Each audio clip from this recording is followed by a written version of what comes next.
To set up Bill4Time expense entry, start by logging into your Bill4Time account and navigating to the Expenses tab.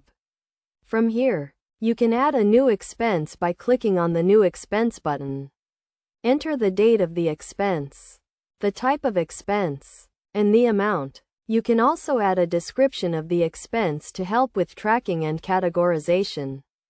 Bill4Time allows you to categorize expenses into different types, such as mileage, meals, or office supplies, making it easier to track and report on expenses.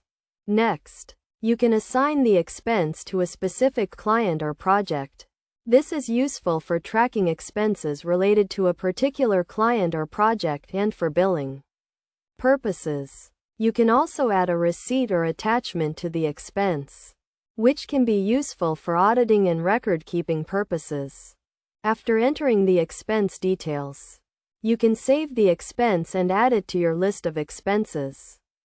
Bill4Time also allows you to import expenses from a credit card or bank account, making it easier to track expenses and reduce manual entry.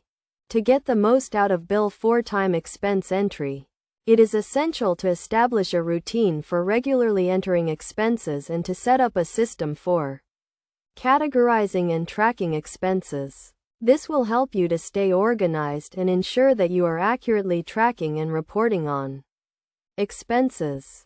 Best practices for using Bill4Time expense entry include setting up a consistent naming convention for expenses, regularly reviewing and approving expenses, and using the reporting features to track and analyze expenses. By following these steps and best practices, you can effectively use Bill4Time expense entry to streamline your expense tracking and management.